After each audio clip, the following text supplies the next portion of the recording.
4. The impossibility of the psyche. Introductory remarks. Derrida's first thesis in outline.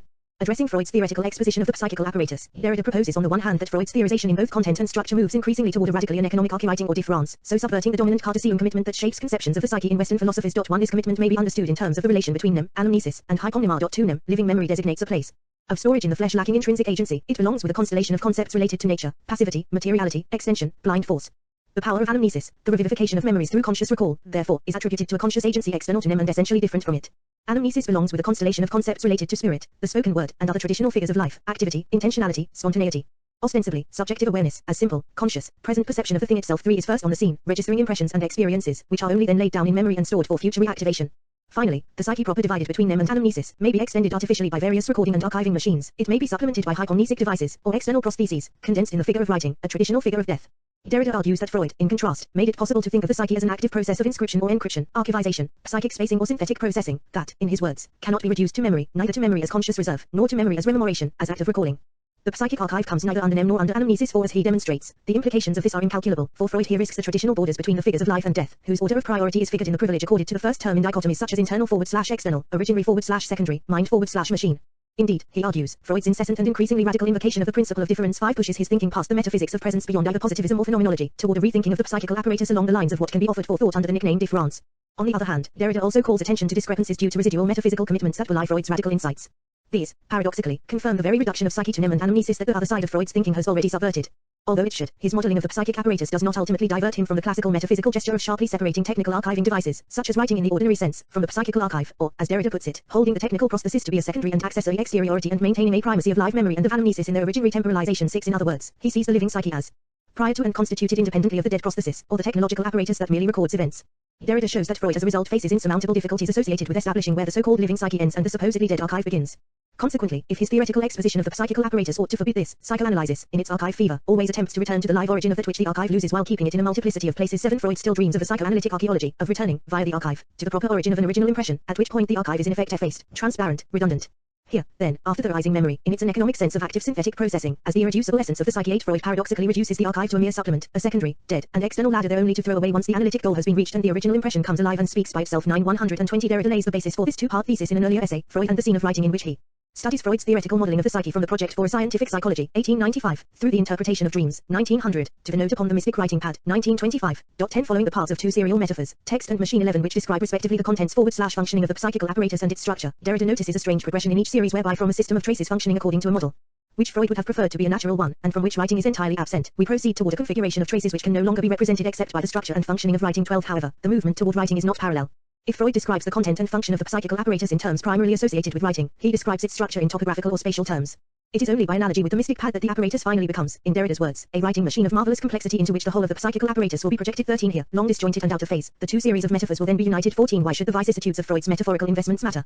Derrida has persistently argued that metaphors are hardly innocent. While they enable and direct thinking, they also constrain and limit it. This is amply demonstrated in Freud's writings. His mechanical metaphors for the psychical apparatus persistently belie the radical insights produced by the textual metaphors that describe psychical content. Moreover, Derrida in the end troubles the very sense of metaphor here, by setting into play the tension between its sense as representation and its more literal sense as resemblance.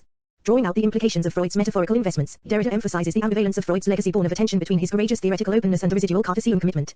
In the exposition to follow, I shall take the path Derrida traces from nem through anamnesis to hypomnesis in Freud and the Scene of Writing. Before I begin, however, I should make a few observations. First, I cannot avoid passing over many complex byways in this multilayered essay, which, in the name of the justice I am not equal to here, call for more intricate studies. Second, Derrida's assessment presupposes some familiarity with Freud's texts.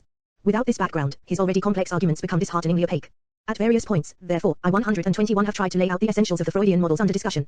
Finally, in light of today's textbook Neurophysiology, which reveals inaccuracies in his neurological speculations, Freud would have been obliged to make significant modifications to his models. Freud, for example, thought that the transmission of impulses through the neural network resembled the movement of an electrical current, whereas it is now understood in terms of chemical propagation. 15 However, as Derrida notes, physiological inaccuracies notwithstanding, it remains philosophically interesting to study the presuppositions, metaphorical figures, and theoretical exigencies that govern Freud's efforts to model the psychical apparatus. 16 The project, Freud's psyche is irreducible to nem. A reconstruction of Freud's model. Freud's problem in the project is to explain how the psychical apparatus can be permanently altered by single occurrences, a requirement for memory, and simultaneously perpetually virgin as required by conscious perception. 17 Rejecting hypotheses that attribute this difference to intrinsic material differences in the neural substrate, he proposes instead that developmental and structural factors affect the permeability of neurons, and consequently the relative amounts of excitation they can resist, retain, or discharge.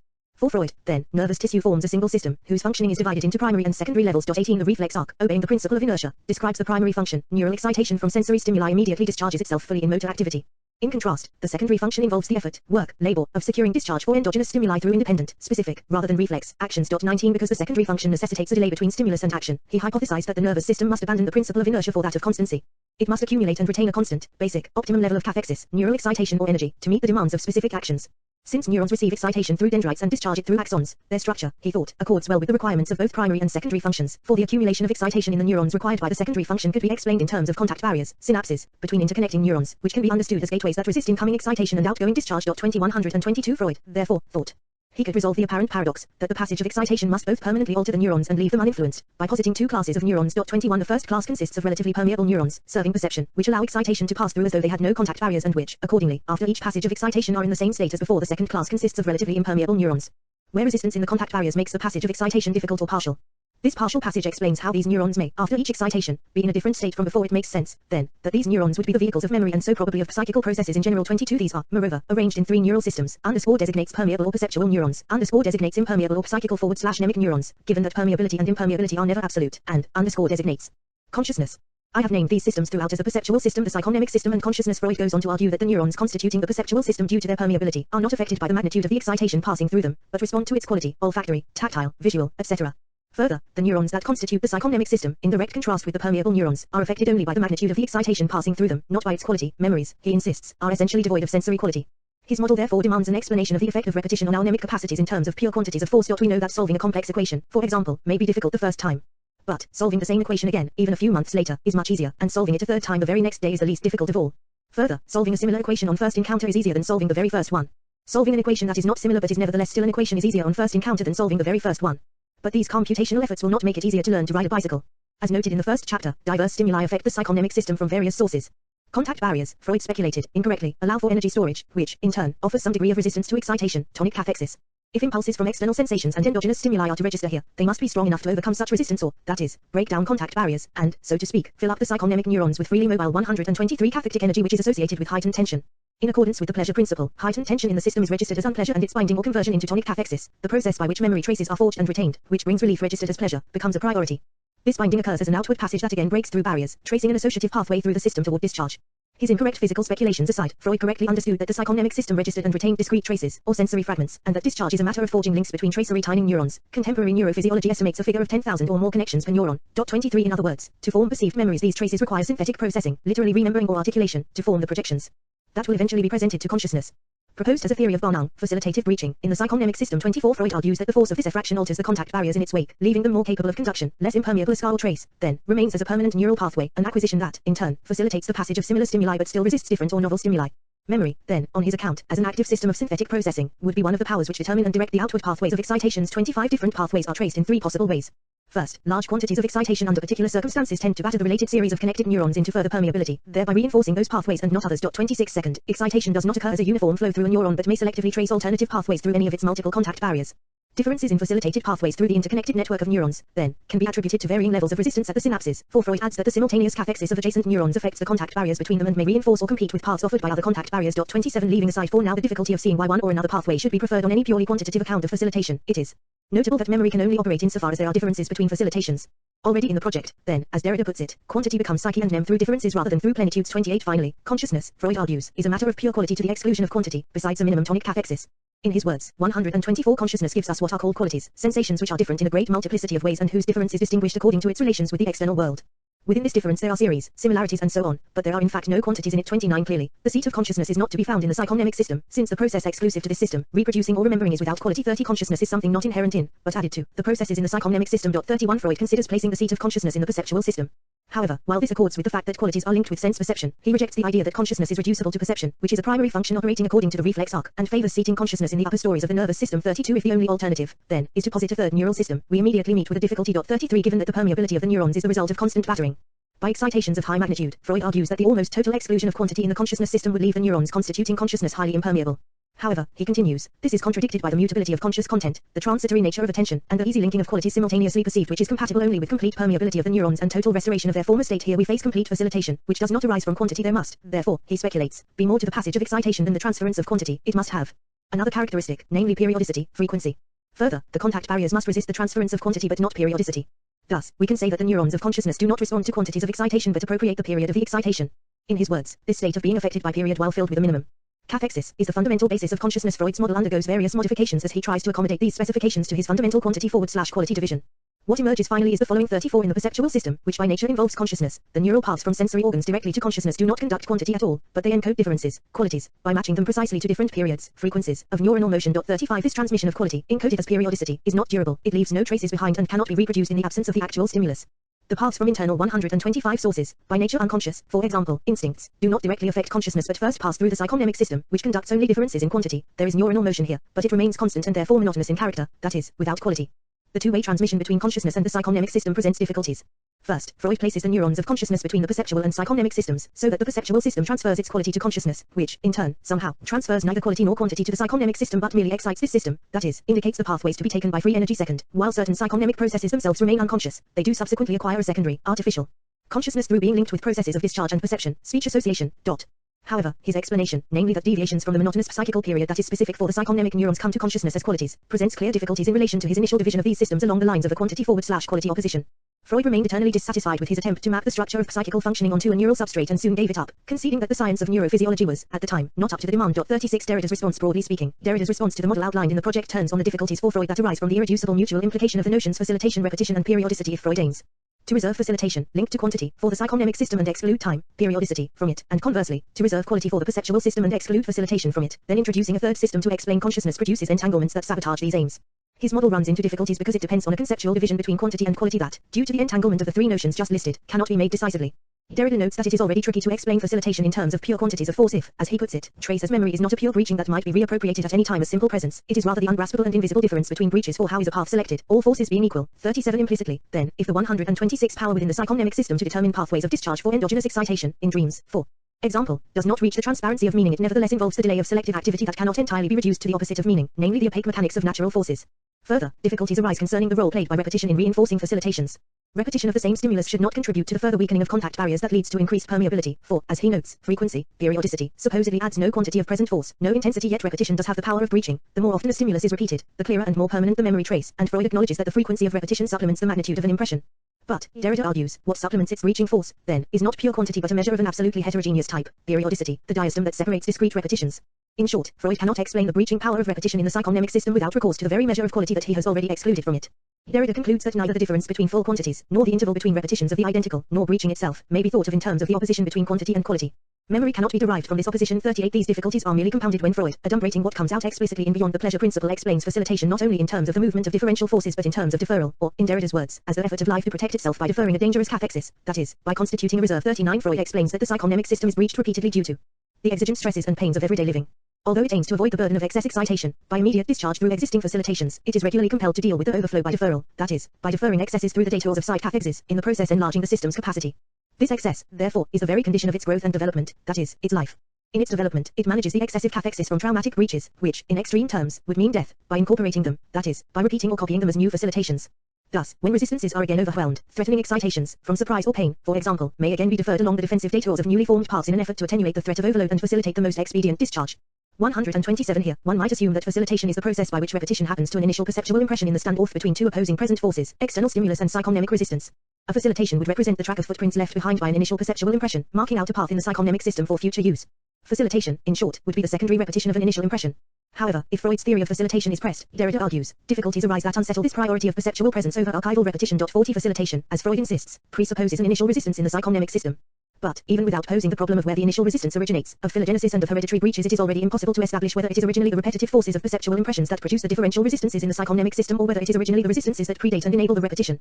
In other words, do perceptual impressions shape processing or does processing shape the perceptual impressions? According to Derrida, it is the very idea of a first time which becomes enigmatic already. Then, facing this enigma of a first time, one must be wary of formulating facilitation in terms of the deferral of an already constituted perceptual experience. In Derrida's words, to defer cannot mean to retard a present possibility, to postpone an act, to put off a perception already now possible again. There is no life present at first which would then come to protect, postpone, or reserve itself in difference. Rather, Freud's conception of facilitation already tends toward the argument that presence requires facilitation, deferral, as a support. In other words, a conscious perceptual experience is the constituted product of synthetic processing. Already, then, a note has crept into Freud's account that poses a challenge to the traditional priority of life in the form of presence. In Derrida's words, is it not already death at the origin of a life which can defend itself against death only through an economy of death, through deferment, repetition, reserve? In other words, to suggest that the presence of life depends on the traditional figures of death for its own protection, that life occurs as difference, differentiation and deferral, is as much as to suggest that life is death and that repetition and The death drive are native and congenital to that which they transgress. To sum up, because he insists upon a quality/quantity division despite its difficulties, one may suspect that Freud's thinking is guided by a metaphysical prejudice that still hopes to divide mental life along the lines of spirit and nature. At the very least, however, what was begun in the Project 128 leads inexorably to the conclusion that there is more to memory than the opacity of merely natural forces. It suggests that memory is not a mere receptacle but an active spacing, a process of difference and deferral, which exceeds the neat structure of separable systems by which Freud first tries to contain it. Derrida argues, however, that Freud cannot explain facilitation in the psychomnemic system, nor indeed consciousness, insofar as it is a matter of pure periodicity, without recourse to something like difference and deferral, and that this common recourse to difference unsettles, without destroying, the borders between systems and, therefore, between conscious/unconscious, mind/body, inside/outside, life/death, with, of course, formidable implications for metaphysics.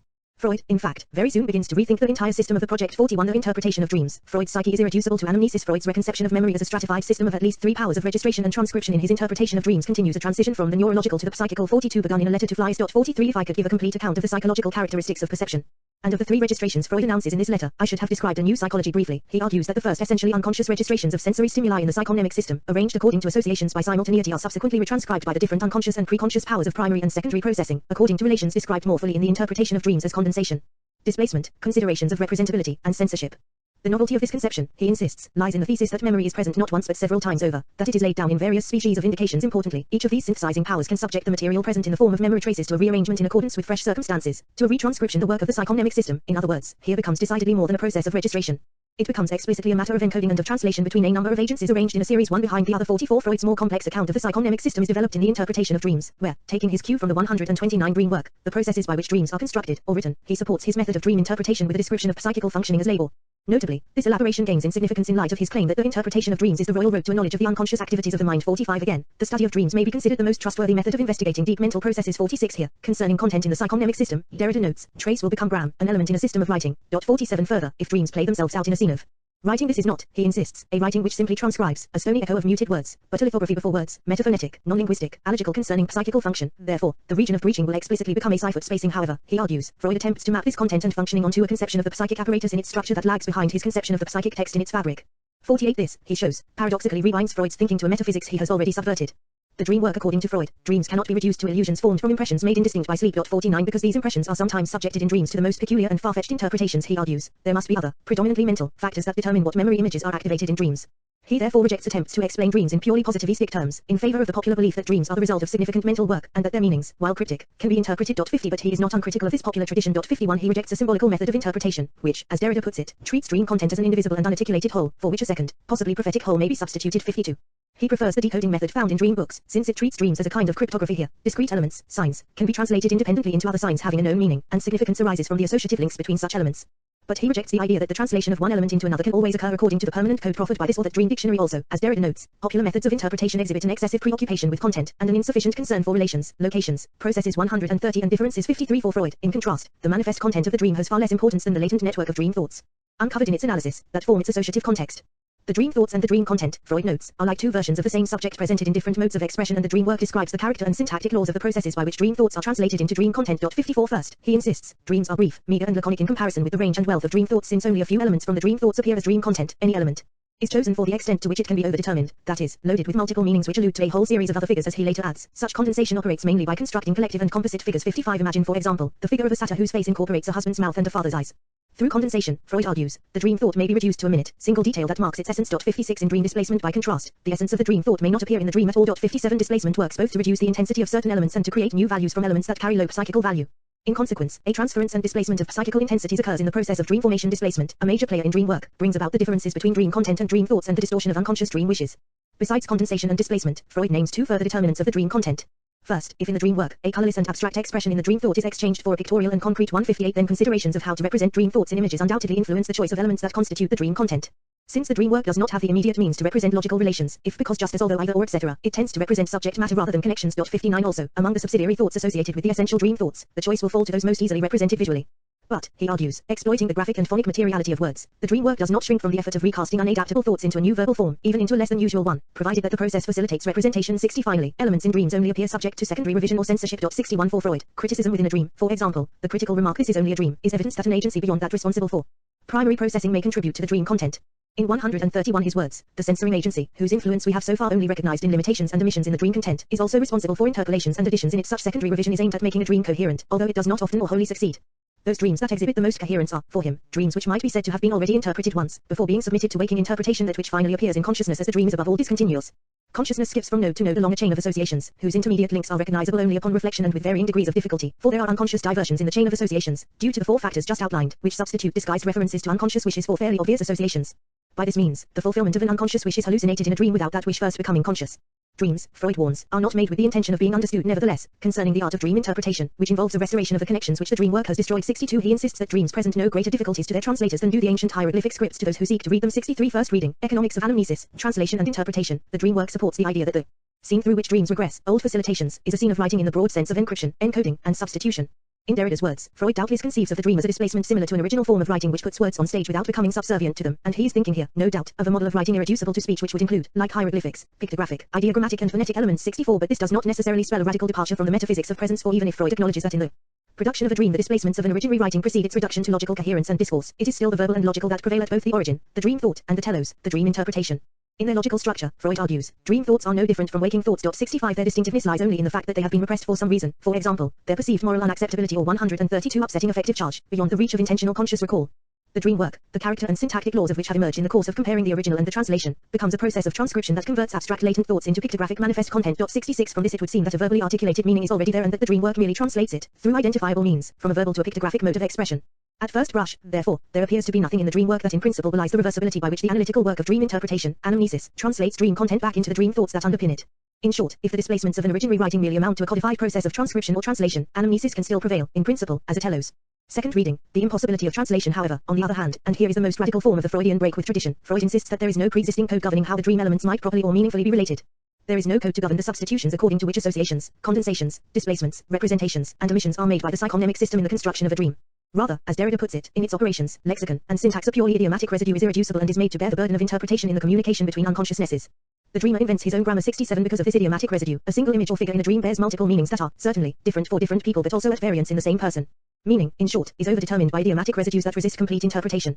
At best, Freud acknowledges, a responsible interpretation can emerge from the context of a dream's associative interconnections. Extended to psychical operation in general, Derrida argues, this suggests that the way traced through facilitations by unconscious processes, such as repression, is idiosyncratic and inventive. 68. In other words, unconscious experience in which facilitations are constituted, prior to the dream, produces its own signifiers. In his words, it does not create them in their materiality, of course, but produces their status as meaningful, signifiers. But since a signifier presupposes its link to an intersubjectively confirmed signified, they are no longer, properly speaking, signifiers. However, given that a system of translation is possible only if a 133 permanent code allows a substitution or transformation of signifiers while retaining the same signified, this means that the possibility of translation, if it is far from being eliminated, is nevertheless in principle limited, and yet, as Derrida notes, this does not prevent Freud from persistently translating.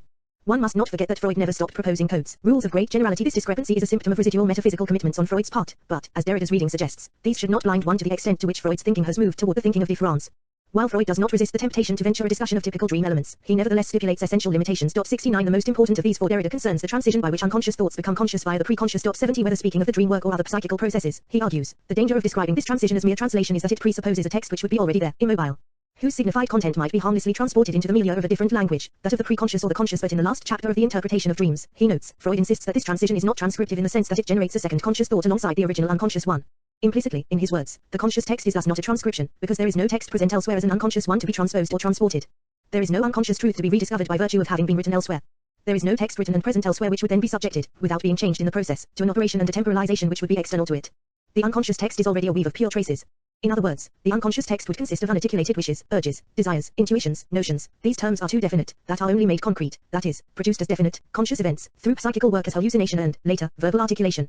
In this case, the transition from memory to consciousness, as Derrida puts it, is not a derivative or repetitive writing. It occurs in an original manner and, in its very secondariness, is originary and irreducible. 71. It is a very short step from here to the paradox of the supplement. Before the supplementary repetition, the yes of confirmation, the delays and detours of retranscription via the agencies of the psychonemic 134 system, the condensations, displacements, considerations of representability, and censorship, the present is not there. The happening of an event is only the call for the confirming supplement, the footnote or postscript that is both unnecessary and necessary for its completion. But this means that the delay, the repetition, is both extraneous and essential to make the present experience what it is and to keep making it what it is. This is then, becomes unstable, indefinitely vulnerable to the power of reconstitution or reinvention inscribed in the delay. Precisely here, Derrida insists, one must not shrink from Freud's insight by reading his texts through the metaphor of writing in its conventional sense. He must be read, on the contrary, in terms of the labor of the writing which circulated like psychical energy between the unconscious and the conscious. One could call such labor a matter of transcendental constitution, were it not that the transcendental tradition still remains caught up in the metaphysics of presence. That is, transcendental writing would necessarily be intersubjectively coded and, therefore, the same for everyone. But there is something irreducibly idiosyncratic about psychical writing, which Freud wants to respect too. Here, Derrida concludes that the present in general is not primal but, rather, reconstituted, that it is not the absolute, wholly living form which constitutes experience, that there is no purity of the living present, such is the theme, formidable for metaphysics, which Freud, in a conceptual scheme unequal to the thing itself, would have us pursue 72 clearly. On this second reading it would be impossible to submit the psychonemic system to the authority and power of anamnesis. If the involuntary thought activity that takes place in images were reducible to, or governed by, the power of anamnesis, which is a function of the conscious system where voluntary thought activity takes place in concept 73, then the possibility of proper decoding in anamnesis must presuppose proper psychical encoding of the original. Proper encoding, which comes first, would be precisely reversible in the form of proper decoding, which would trace its way back to the original, the true state of affairs, with nothing lost along the way. In this case, perfect translation between psychical agencies would have to be entirely possible. But since in the dream work we are dealing with a process of inventive substitution and disguise, this is not the case. As Derrida sums it up, in the sense that the figurative content of the dream is a signifying chain in scenic form, it summarizes a discourse, it is the economy of speech. But the reciprocal economic transformation, the total assimilation into discourse, is, in principle, impossible or limited. 74-135 Freud's economic recapitulation to metaphysics. It is interesting to see what happens when Freud tries to tie the labor of the writing which circulated like psychical energy between the unconscious and the conscious to a model of the psychical structure. Concerning the relation between energy and place, Freud, as indicated above, has already made problematic the idea that translation is the transcription of an original text, which would separate force, act, and extension, content, maintaining the simple exteriority of the translated and the translating 75, which would imply that meaning is there in its place and the agencies of transcription move it along through the psychical systems intact. On the contrary, energy cannot be reduced, it does not limit meaning, but rather produces it. This is the sense in which one can say force, energetics, agencies, and meaning are inseparable.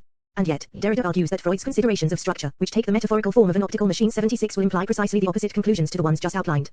In short, Freud, who still insists on representing the psychical apparatus in an artificial model, has not yet discovered a mechanical model adequate to the graphematic conceptual scheme he is already using to describe the psychical text. 77 Briefly, conscious perception, analogous to the aperture of a telescope, which allows a restricted number of light rays into the device, occurs in the perceptual system that in itself retains no trace of what has happened. Freud's three different registrations of perception within the psychonemic system are viewed as analogous to the various lenses of the machine, which focus light rays into an image and cast this image onto a surface. The first registration of the perceptions is quite incapable of consciousness and arranged according to associations by simultaneity. The second registration of the perceptions occurs as the productive, inventive, synthetic work and tracing attributed to a kind of unconscious psychic writing. The third transcription involves its discursive reconstitution, or interpretation, in the verbal system of the preconscious. Finally, consciousness acts like the viewfinder that enables one to see the image. Derrida argues, however, that this metaphor presents the danger of reducing energy, the spacing of difference and deferral, to an AVE understanding of space and time, or, that is, System 78. The optical model leads one to think of the psychical text as somehow already their significance intact, ready to be translated into consciousness via the agencies of the psychonemic system. An optical device suggests that one achieves an internal copy or translation of what is outside, via a series of transcendental or enabling lenses arranged successively in a localized, spatial order. 136 These lenses may well also distort or disguise the image in the process, but, since the nature and extent of the distortion can be measured, interpretation can circumvent or overcome its effects. On the other hand, granted that a certain spatiality, inseparable from the very idea of system, is irreducible, Derrida argues that its nature is all the more enigmatic in that we can no longer consider it as a homogeneous and serene milieu of dynamic and economic processes. 79 For Freud also insists that psychical entities, such as dream thoughts, are virtual in his words. Ideas, thoughts and psychical structures in general must never be regarded as localized in organic elements of the nervous system, but rather, as one might say, between them in the virtual spaces of resistances and facilitations. Again, everything that can be an object of our internal perception is virtual, like the image produced in a telescope by the passage of light rays. 80 The psychical text, in short, is never always already there but is produced or invented in the interstices between the agent forces. One may read Freud's metaphorics of delay as Nachtraglichkeit in support of this conclusion. Here, the traumatic memory of the primal scene is preserved in the unconscious, but it has no significance.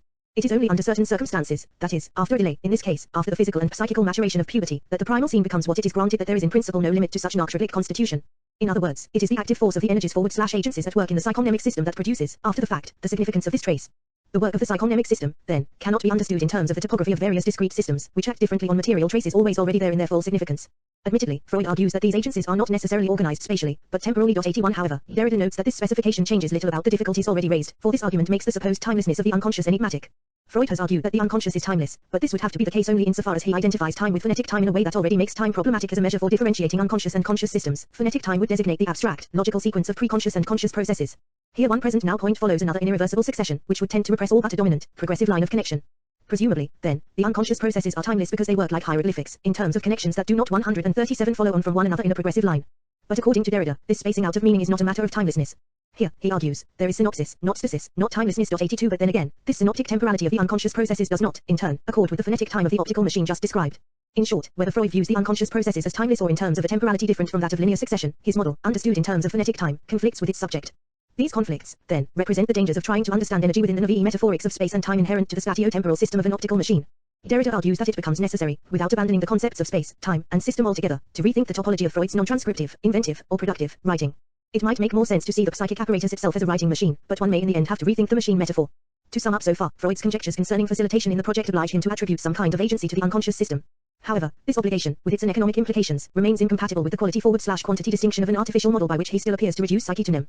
Further, what Freud calls dream work in the interpretation of dreams not only confirms that unconscious primary processing within the psychonemic system has an agency independent of and prior to conscious intentionality, but that both are productive and inventive. Thus, far from being reducible to the conscious power of anamnesis, proper translation, unconscious processes can indeed pose a threat to it. Yet, as Derrida notes, Freud's optical model runs counter to these insights. So far, then, the concept of inscription still remains simply the graphic element of an apparatus which is not itself a writing machine. We might think that the machine itself is subject to another principle of organization, another destination than writing. 83 Indeed, Freud's structural metaphors have persistently tied his thinking back to a conceptual scheme ordered by Cartesian metaphysics. When the structural metaphor, in the form of a mystic writing pad, finally becomes a writing machine, it might seem that Freud has all in place for thinking the psyche entirely in terms of difference. The note upon the mystic writing pad, Freud's psyche and hypomnesis. According to Derrida, Freud's account of the mystic pad as a model draws the analogy between the psychical apparatus and writing at 138 progressively more complex levels, beginning with the stratified layers of the writing surface, then with the order of contact between the various layers, and, finally, with the temporality of its operation. 84 Before he outlines these analogies, however, Derrida cites a passage from Freud's note and makes a preliminary observation that sets the scene for his deconstructive reading of these pages. Here, slightly abbreviated, is the passage cited: if I distrust my memory, I am able to supplement and guarantee its working by making a note in writing. In that case, the surface upon which this trace is preserved is as it were a materialized portion of my mnemic apparatus, the rest of which I carry about with me invisible. I only have to bear in mind the place where this memory has been deposited, and I can then reproduce it at any time I like, with the certainty that it will have remained unaltered and so have escaped the possible distortions to which it might have been subjected in my actual memory. 85 If, Derrida observes, Freud, like Plato, appears to take for granted the metaphor of writing as hypomnesic, writing as an external, auxiliary technique of psychical memory which is not memory itself. He simultaneously, if implicitly, subverts this assumption, for, unlike Plato, he sees what is written upon a surface as a materialized portion of a person's mnemic apparatus. 86 The difference turns on a distinction between two senses of the term metaphor, which in turn generates incompatible readings of Freud's text. 87 The first, didactic or rhetorical, sense of metaphor is linked to representation in the modern sense, which implies an abstract link between two self-enclosed present entities, whereby something of one order can stand for something of an entirely different order. The use of a metaphor in this sense, then, allows one to link psyche and the note made in writing, the archiving device, while nevertheless opposing them on the basis of a life/death distinction. Here the presupposition underlying Freud's modeling process is that writing as hypomnesic might represent or double memory, but, as a mere device, it is, after all, of a different order to living memory itself. The second sense of metaphor, taken more literally, is linked to the premodern notion of resemblance. A relation of resemblance suggests a connection between things of the same order, where something in the one is repeated in the other. What grounds the relation of resemblance at issue here is what Derrida calls the solid metaphor, that is, metaphor in its literal sense as the actual transference of memory from the enclosure of individual minds to the written documents of an archive, or, in Derrida's 139 words, the unnatural historical production of a supplementary machine, added to the psychical organization in order to supplement its finitude. If one takes Freud at his word that a person's mnemic apparatus can literally be materialized, in part or as a whole, then, Derrida argues, the production of this literal transfer from mind to machine via technologies of writing is of an entirely different order to metaphor thought of in terms of representation. Resemblance, in contrast, therefore, would imply, as Derrida puts it, that a certain being in the world of the psyche did not happen to memory from without, any more than death surprises life. It founds memory, but if this is the case, Derrida argues, then the kind of materialization possible, from slate and sheet to email, should, reciprocally, have a bearing on the nature of the psyche. Here, already, he notes, questions arise concerning the status of this hypomnesic supplement. Although Derrida thinks it should have, Freud's interest does not turn in this direction but remains focused on demonstrating the superiority of the mystic pad, due to its stratification, as an analogy for the entire psychical apparatus. 88. Briefly, no other surface satisfies the double requirement of virginity and permanence. If it satisfies the former, for example, slate, it excludes the latter, and vice versa, for example, paper. Nevertheless, Derrida notes, by the end of his increasingly complex analogy between the mystic pad and the psychical apparatus, the figures of life and death are so interwoven that Freud really ought to have reconsidered the status of the hypomnesic supplement. The device he has in mind consists of a wax tablet covered by a sheet of wax paper protected by a celluloid overlay. For Freud, the celluloid overlay and the wax paper that it shields are analogous to the two layers of the perceptual/conscious system, which consists of an external protective shield against stimuli whose task it is to diminish the strength of excitations coming in, and of a surface behind it which receives the stimuli. 89 Freud goes on to compare the wax slab with the unconscious system behind the perceptual/conscious system. The pressure of an implement applied to the outer celluloid layer affects the wax tablet through the celluloid and the wax paper. This pressure on the wax causes a reverse reaction whereby it sticks to the wax layer, producing a mark. Importantly, the writing will not appear on the wax paper, in consciousness, unless the wax slab, the unconscious, has already been affected by the pressure of the implement, and has, in the reverse reaction of synthetic processing, as it were, affected the wax paper. Perception, then, is a reconstitution on the basis of stimuli that have always already passed through the detours or delays of the essentially unconscious facilitations traced out in advance by psychic writing. Writing the traditional figure of death, as 140 Derrida notes, supplements perception before perception even appears to itself. 90 Further, if the double-layered covering sheet is lifted off the wax slab, then the writing vanishes from the wax paper and does not reappear on it. Here, in Freud's words, the surface of the mystic pad is clear of writing and once more capable of receiving impressions. But it is easy to discover that the permanent trace of what was written is retained upon the wax slab itself and is legible in suitable lights, for example, in the light of psychoanalysis. Until this point in the description, Derrida argues, it has only been a matter of the space of writing. 91 But the movement by which writing becomes visible and is erased is inherent to the very structure of the mystic pad. In his words, the becoming visible which alternates with the disappearance of what is written would be the flickering up and passing away of consciousness in the process of perception. 92 Here, then, there is also a time of writing. The mystic pad includes in its structure permanence, succession, and simultaneity. In fact, he argues, Freud's discontinued conception of time, writing as the interruption and restoration of contact between the various depths of psychical levels, reflects the remarkably heterogeneous temporal fabric of psychical work itself. With this third and, for Derrida, most interesting analogy, the model lends itself to the thinking of difference, for it reduces away neither time nor the multiplicity of sensitive layers, neither deferral nor difference, which are par excellence, notably, figures of death. Here, Derrida writes, we find neither the continuity of a line nor the homogeneity of a volume, only the differentiated duration and depth of a stage, and its spacing. 93 Moreover, Freud's metaphor does not describe the structure of an object but the structure of an operation. For the machine does not run by itself, it takes two hands to operate it, one that writes, while the other periodically erases this writing. Again, Derrida notes the irreducibility of difference in this description, from which we might conclude not only that pure perception does not exist, we are written only as we write, but also that the simplicity of the classical subject is a myth. 94 In his words, a two-handed machine, a multiplicity of agencies or origins, is this not the original relation to the other and the original temporality of writing, its primary complication, an origin respacing, deferring, and erasure of the simple origin, and polemics on the very threshold of what we persist in calling perception? 95 in proposing that subject and psyche are integrated as a complex of relations within a single order, or, that is to say, within the singular ordering/disordering of difference. However, Derrida acknowledges that he has taken Freud further than the latter would be willing to go. Freud does not 141 read all of this into the qualification the machine does not run by itself. 96 instead, having presented a theory in which the traditional figures of death are found to be crucially intrinsic to psychical life, Freud insists, ironically, that the mystic pad, for all its marvelous complexity, does not resemble the psyche because the psyche, which is after all alive, is capable of spontaneity. As separate from the machine as life is from death, it is uniquely the living psyche that runs by itself for Freud. Then, this qualification merely points to the limitations that make of his metaphor a relation of representation rather than resemblance. This implies that the spontaneous, living psyche is already present before its representation and merely waits for science to find a suitable metaphor. Freud's repeated attempts to represent the psychical apparatus and its contents in a scientific model are motivated by the ostensible possibility of progress toward the ultimate, mature model, which would double the psychical apparatus in a representation. In the end, despite the greatly improved representative value of his final metaphor, Freud never finds a model perfectly adequate for its purpose. But the imperfection of the model, he insists, is not accidental but necessary, for the living psyche is, after all, essentially unlike any of the machines we can propose as its double. One of the assumptions underpinning his modeling process itself is a clear division between nem and hypomnema. But this means that Freud's attitude toward the limitations of his mechanical models betrays the residue of an entirely conventional metaphysical distinction between life and death, nem and hypomnema, that he has already undermined, at least intuitively, at the level of content, for the necessity of being alive in order to genuinely be psyche is precisely what Freud has enabled philosophy to bring into question. Derrida argues, therefore, that Freud, in light of all he had thought about the unity of life and death 97 should have examined the status of the materialized supplement, the writing surface, which is necessary to the alleged spontaneity of memory. If the spontaneity of memory is defined as its power to reproduce a memory intentionally at any time, in the knowledge that it will not have been distorted, then it makes little sense to insist that the supplementary archiving machine and the living psyche are of entirely different orders, linked only through representation, on the basis that the machine, unlike the psyche, is a pure absence of spontaneity. It does not run by itself. For, first, the guarantee of spontaneity is said to lie in the supplement, the materialized portion, the hypomnesic archive, and second, the necessity of this guarantee bears witness to the finitude of actual memory, since it demonstrates that actual memory 142 can by no means be perfectly spontaneous. Rather, the so-called spontaneity of actual memory is differentiated in itself, thwarted by censorship or repression which, moreover, could not act on a perfectly spontaneous memory. 98 If the relation of resemblance implied by Freud's claim that the hypomnemic supplement is a materialization of the psychical apparatus implies a certain externalization of the psyche, one might also foresee a certain internalization of the archiving machine. If the resemblance between the archiving machine and the psyche lies in the operation of psychical writing as spacing and timing, difference, it becomes impossible to establish a unique domain for psychical writing on the basis of oppositions such as spontaneous /mechanical, inside /outside, and living /dead. What is there, then, to prevent one from imagining that the archiving machine, reciprocally, is essentially psychical? It is precisely Freud, according to Derrida, who gives us to think the enigmatic difficulty of any sharp division between an inside and an outside. 99 Is there, for example, a unique place where psyche happens? Is psyche strictly an internal matter of living flesh, or can a psychical substrate also exist on the outside, for example in electronic media? In rejecting the necessity of a neurological substrate for the psyche, Freud has opened up the possibility of thinking that psyche /archive may be inscribed in the virtual space of a language or cultural tradition, for example. On the other hand, if the archive is always already implicated in the original impression, then what is supposedly outside the living psyche, all the prostheses of living memory, the so-called dead material collected in libraries, available on the internet or in other media, inscribed in languages, cultures, traditions, may be thought of as an essential constitutive element of the psyche itself, and, in this sense, the hypomnesic prosthesis is always already on the inside. Hence the question Derrida poses in Archive Fever, but where does the outside commence? This question is the question of the archive. There are undoubtedly no others. 100 Moreover, to interpolate the related issue of technological change addressed in Archive Fever, Derrida notes that Freud makes it possible to ask whether changes in archival technoscience have any bearing upon the shape of the psychical apparatus. In his words, is the psychic apparatus better represented or is it affected differently by all the technical mechanisms for archivization and for reproduction, for prostheses of so-called live memory? 101 Freud, Derrida argues, has given us the means to see that the archive is not merely the secondary recording and keeping of a past history whose events would have occurred just as they were whether or not there had been observers to record and conserve them. Instead, the 143 technical structure of the archiving archive also determines the structure of the archivable content even in its very coming into existence and in its relationship to the future. This archivization produces as much as it records the event. 102 It follows that a change in the technological means of producing the archive would coincide with a change not only in the production of content or events but also in the very structure of what we call the psyche. This is supported, for example, by Leonard Schlein, who argues that the advent of widespread alphabet literacy radically changed the general disposition of the psychical apparatus. 103 Topographical brain.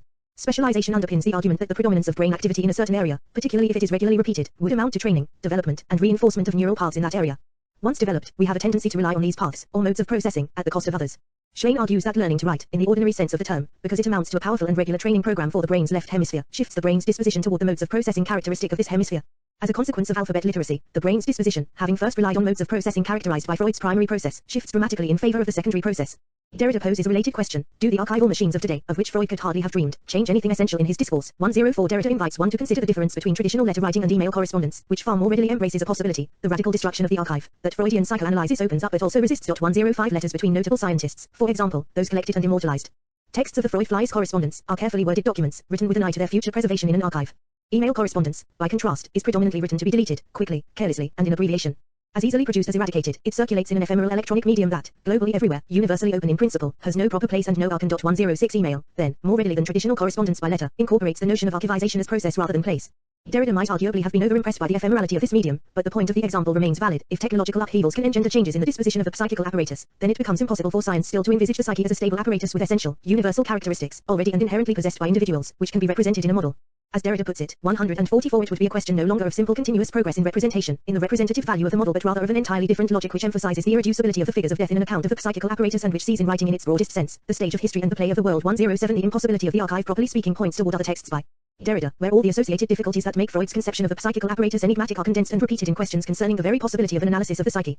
In Derrida's words, that which, in Freud's discourse, opens itself to the theme of writing results in psychoanalysis being not simply psychology, nor simply psychoanalysis. 108 In the chapter to follow, I shall take up the aporetic troubles that point to something beyond analysis in Freudian psychoanalysis, which is already both augured and resisted in the Freudian text.